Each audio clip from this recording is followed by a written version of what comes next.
come to love this little hack that I have going for myself. I call it the 10-minute fix.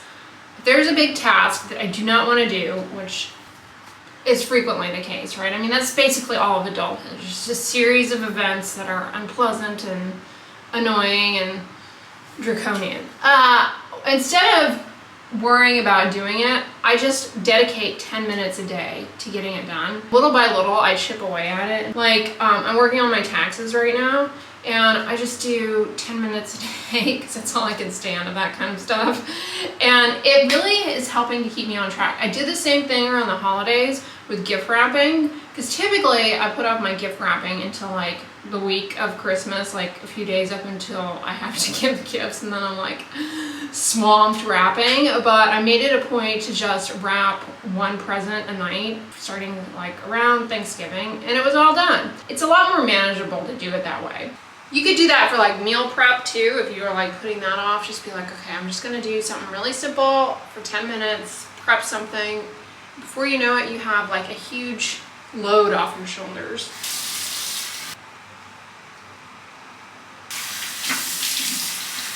I saw some questions in my comments section the other day about what's the difference between tretinoin and trifarotene. So check that video out for sure, but basically trifarotene is newer, of course, so less data on it. It's a lot more selective for the retinoid receptors in comparison to tretinoin. Because of that, the product can get away with using a far, far lower amount of the drug. You don't need as much trifarotene as you do tretinoin to elicit the effect in the actual cream. And therefore, it's an attractive option for acne over large surface areas, chest, back, shoulders, because you're not using as much retinoid.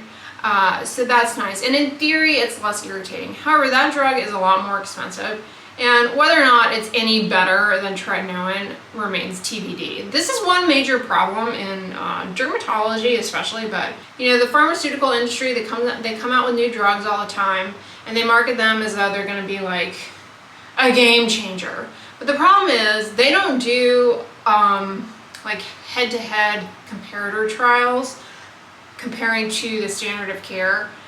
And so it's always like, as a dermatologist, it's like, why would I really change things up so much? Because I have this new drug, but do I really know if it's any better than what I'm already prescribing?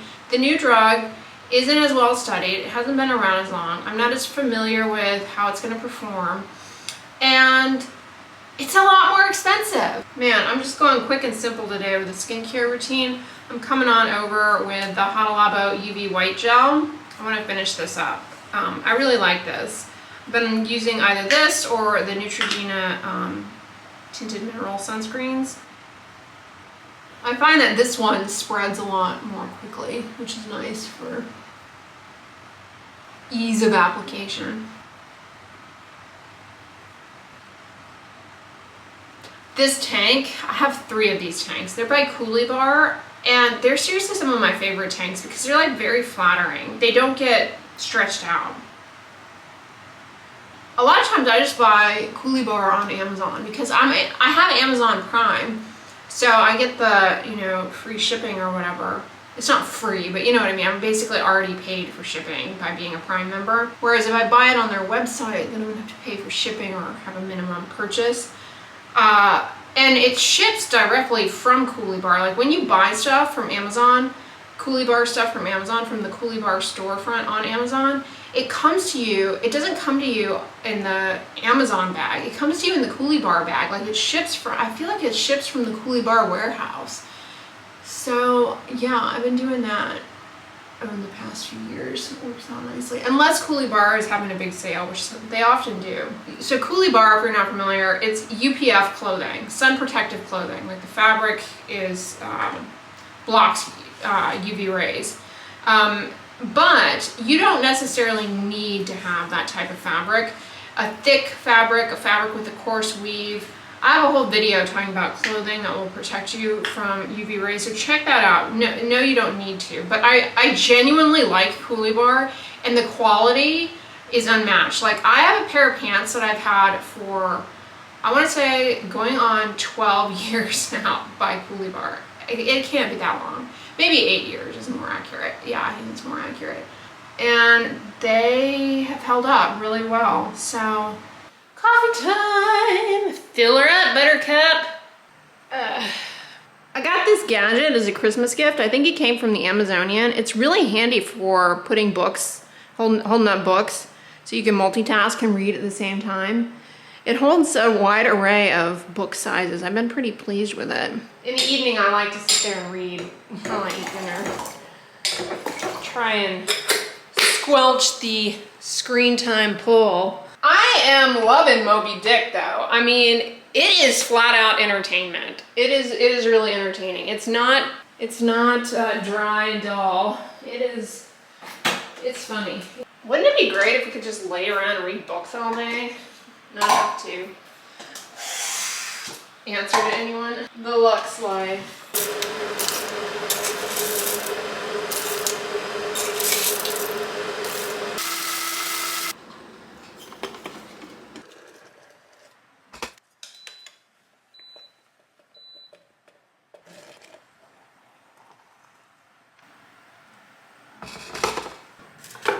Time to fire up Cupcake Crush.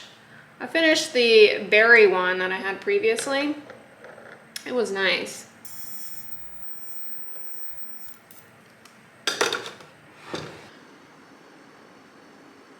Today's brew is Wicked Wolf from Raven's Brew.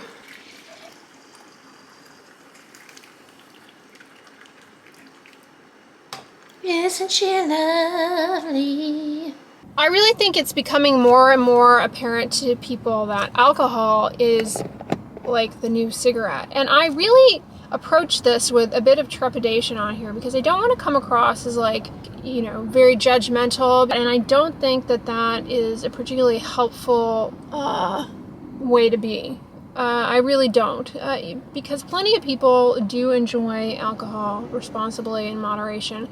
But the reality is, so many more people struggle with alcohol than are even willing to recognize.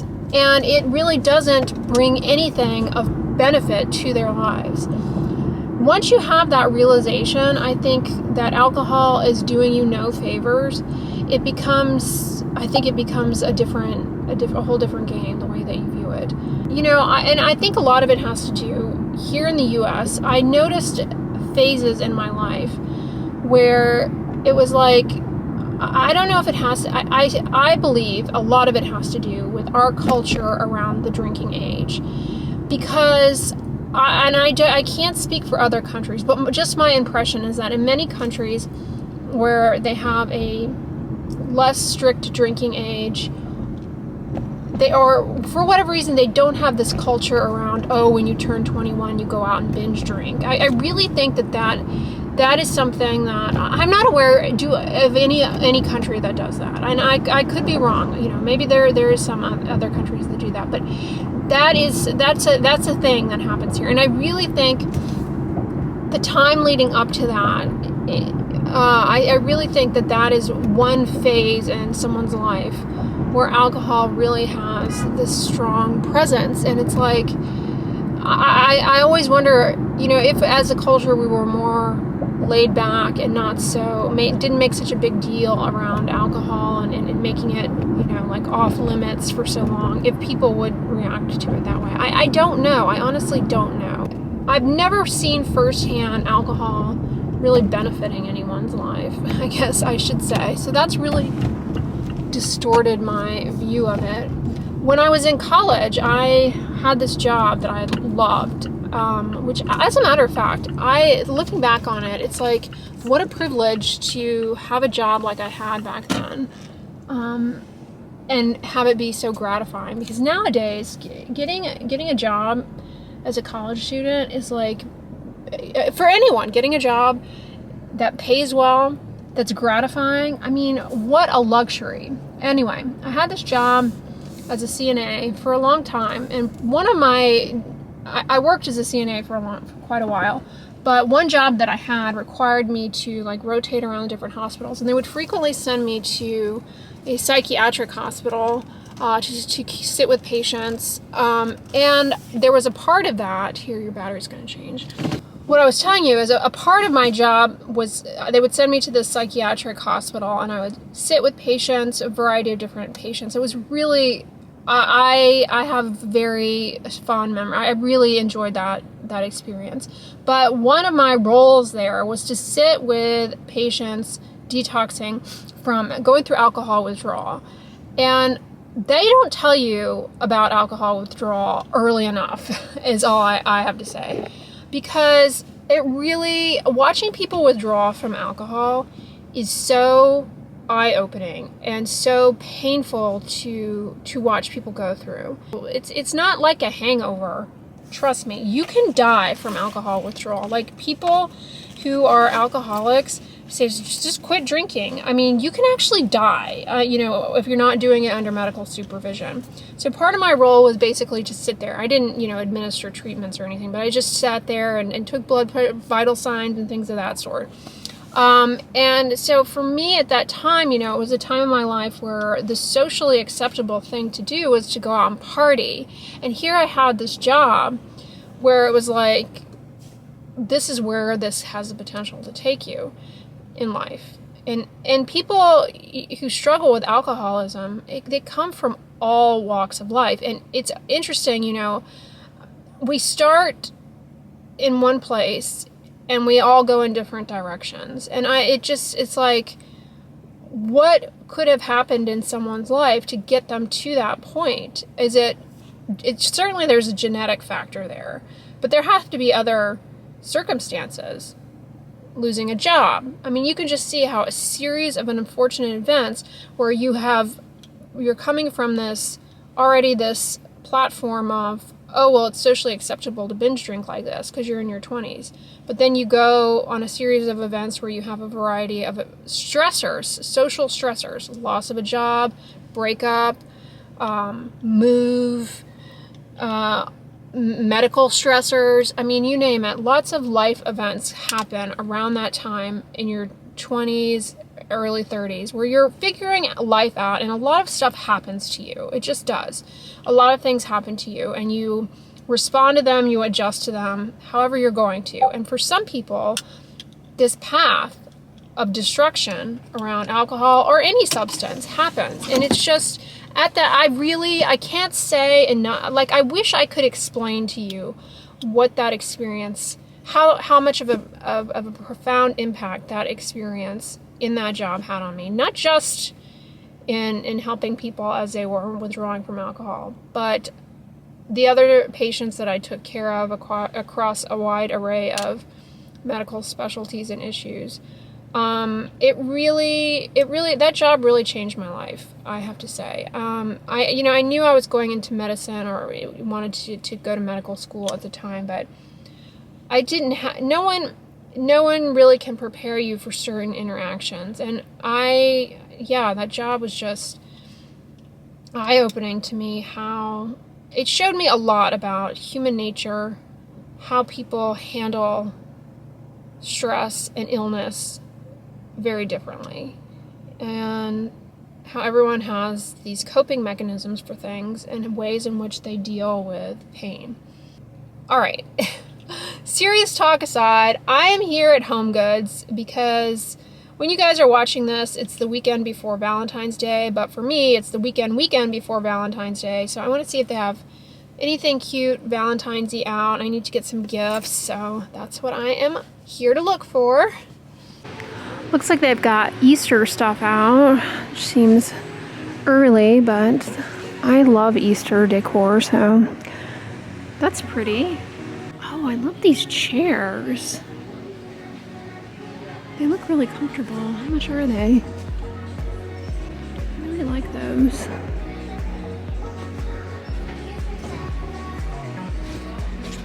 $250. They're really nice though. Nautica. There's the Easter Squishimals, and I'm telling you, the gnome is back. Those are sweet. I like this to hide the cords. Does it have a charging port inside? It looks like it does.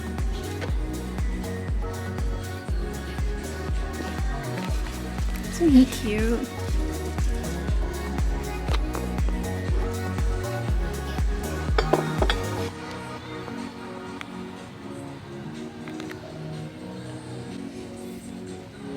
Baked treat wraps. Oh, are these, is this parchment paper?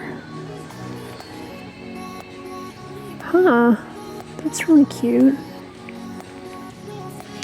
Like if you bake cookies, you can wrap them up in this. Oh, those are so cute. Hugs and kisses. Easter bunny is sweet. I like this one too. A pretty plate. Oh, I really love these. They're so unique. The way the bunny is painted on there, and then these have the little carrots. Oh. And this pretty plate. They also have... Oh, how sweet. They're in the flowers. Well, hey guys, I'm back. I just finished working out. What I was trying to get at in the parking lot, and I kind of glossed over, is like, back when I was in college, I don't want to say I took for granted the fact that I had that job, but I didn't realize how lucky I was at the time. I just thought it was, I don't know, it was so much easier back then to get work, to get a job, that I really took for granted that I had a job like that, because it was gratifying. It was hard work. It was physically hard, especially when I worked in the nursing home. But I took it for granted because I had a job that paid really well. And the funny thing is, like, the first job I had working as a CNA in college, you have to get like a license and go through a training program. And I took for granted the fact that my employer trained me and paid me to sit through the training. And once I got licensed, then I was automatically hired. I just had to sit there, take the course with them. It was like a week-long course, I want to say, maybe a week, 2 weeks. I think it was 2 weeks. I got paid to take the class as part of the job. And then I took the test at like a testing center, and they paid for the testing fee. And then I started as an employee there. And nowadays, you have to pay to go through that training if you want to become a CNA. I'm pretty sure. So I took that for granted. I didn't take it for granted, but like I had it lucky. I had it good because I got paid basically to get my CNA license. And then I had that job that paid. The first job I had with that paid me pretty well. I'm more than minimum wage. But it was physically really demanding. And then after that, I got another job working for this agency, and that paid really well. And it was really gratifying. Like, I got to spend a lot of time with, in the case of the nursing home, the residents that live there, and then working as a CNA, I just really enjoyed it. And I could just walk in and walk out with a job. It was just not that difficult back then. And now I think people have it so much harder to find employment, that, let alone employment that pays that well. I mean, well at the time, especially. And that I could go to school full time as well. People now, they struggle to find work. They struggle to find work that will give them hours to get benefits. They work multiple jobs, and they're jobs that they're not happy in, that they're not fulfilled by. This job, while I wasn't like super glamorous or anything of that sort, it was actually very hard and tiring, but it was like I had a connection with the people, like the people that I worked with, I was friendly with. I enjoyed hanging out with them during breaks and stuff. Like it was just, I don't know, those were like, I was just so, I didn't have a care in the world, I guess is what I'm getting at back then.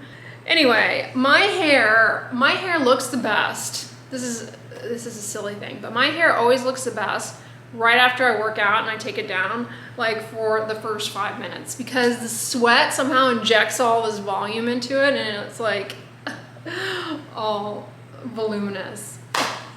Anyway, I had a good workout. I did my run, and I'm gonna hop in the shower. Head and shoulders, I don't need you. I have discovered, thanks to you guys reminding me that this exists, Dove Dermacare Scalp Dryness and Itch Relief. I don't have a dry scalp. I don't particularly have an itchy scalp. I don't even have dandruff, but I love incorporating anti-dandruff shampoos. Like I love using Nizoral shampoo. It has ketoconazole. And I love zinc pyrithione because not only is it a great anti-dandruff ingredient, but if you happen to get those little patches of brown skin that turns white in oily, sweaty, prone areas, it's known as tinea versicolor. I have a whole video on that. Zinc pyrithione lathered to those areas, left on the skin for a while, and then rinsed off, it can actually really help that out a lot. Blah, blah, blah. You know, the zinc pyrithione shampoo that always comes to mind is Head and Shoulders. Those bad boys, they put methylchloroisothiazolinone in there, which is the preservatives that a lot of people develop allergy to. But these do not, and these smell really nice, because I've said this ad nauseum. While you gotta be careful of fragrance and leave-on products, especially if you're an atopic like myself, I love scented shampoos, and Dove, the scent on these does not disappoint. It's not like headache inducing or anything, but it is nice. It is nice, it's sophisticated, but it's not like, what in the Victoria's Secret circa 2003 is this? No shade to Victoria's Secret. Man, speaking of Victoria's Secret, as much as I harp on moisturizers, as much as I harp on choosing fragrance-free moisturizers for people with atopic dermatitis, those Victoria's Secret moisturizers that came in the tube, the body creams, they were super scented, but those bad boys really helped my eczema out. I would love to go back in time. I need to try a bit, see if they're still the same, but those were good body creams, at least for me at the time, what I needed. I was living in Colorado at the time, which is super dry. Those were the bee's knees. At least, you know, in my limited experience with body moisturizers outside of CeraVe, which I believe I was using at the time, and Manny Cream I was using a lot, and then